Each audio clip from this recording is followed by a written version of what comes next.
If you're using the iPhone 15 Pro Max and using the camera on this phone, there's a few things here you probably didn't know. For example, did you know there's at least 7 ways that you can open the camera on this phone? 1, you can push and hold the camera icon on the lock screen, it'll open the camera. 2, you can swipe from the side of the lock screen, it'll open the camera for you as well. 3 is the obvious one, and that's hitting the icon for the app when the phone's unlocked. Number 4 is that you can double tap the Apple icon on the back of the phone and you can do many things with it. One of them is open the camera. To enable this, go into settings, go to accessibility, go down to touch, and on there, go right down to the bottom, you've got back tap. That's the back tap button. Go into there and you've got a few options that you can do there with the double tap or triple tap, and it's going to open a number of things. One of them can be the camera. Another one is obviously using the little action button on the side here. You can program that through settings to do numerous things. One of them is to open the camera. Another one is to swipe down from the top right-hand corner, open up the control center and turn the camera on that way. If you're well and truly into the Apple ecosystem, you've also got the Apple Watch,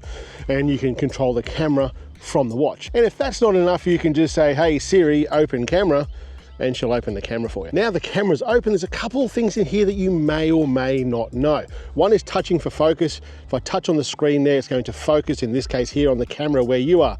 When you do that, you'll see a little sun icon there. You can scroll that up or down and it will adjust the exposure in most cases, in most scenarios for you straight away like that. Down the bottom where the shutter button is, that will do a couple of things for you as well. If you go to hold it, push it and hold it and go to the right, it will start recording video. If you bring it to the left, it'll actually shoot a burst of photos for you. A while ago, my mate Greg McMillan, he came up with this idea of intentional camera movement in a different app, and it's a manually controlled app. And while he was taking a long exposure photo, he was changing the focal length, so changing between the cameras on the iPhone. You can actually do it in the camera app by using the live mode. So I'm going to open the camera app, going to go different focal lengths, and this is the sort of effect that I want it to have. So we're just going to practice that a few times. We're going to make sure that live mode is on up the top right hand corner. We're going to hit the shutter button and then move the focal length really quickly. About that. Now we'll go into the photo that we just taken there. It looks totally normal. Hit the live mode, hit long exposure. This is going to look a bit funky now, I would say. There we go. So you can use this in so many ways and come up with some really artistic sort of compositions of photos. Once we've done that live photo, there's something else that we can do. We can turn that live photo into a GIF. So if we go into the Shortcuts app, go across to the right-hand side, this is where you're going to make your shortcut. In the gallery there, just type GIF, and you go in, you've got 2 options there. One is from a burst, which is different. We'll talk about that in a minute. And the other one is from a live photo. If we go into the live photo one, it's going to make that shortcut for you. We'll head over to my shortcuts, and I've got there, make a GIF. I'm going to hit that, and I'm going to go to that photo, that long exposure photo that I've just taken there.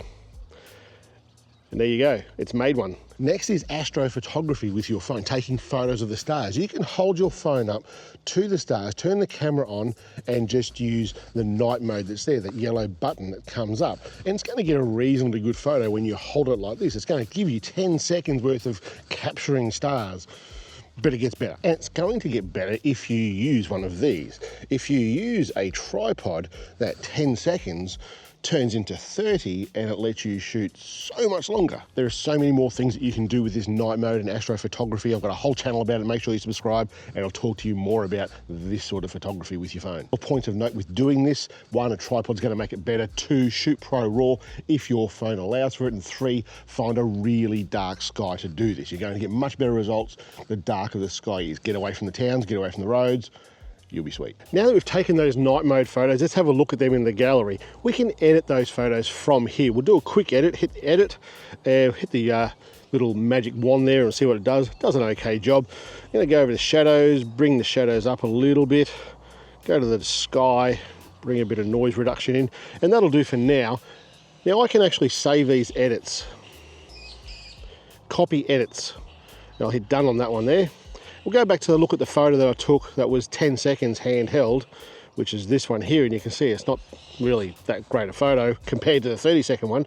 If I hit up those 3 buttons there and I go paste edits, all the edits that I've done on the other photo I can bring straight over to this one, which is great if you've got a series of photos of the same sort of subject, which is like what we do with Astro.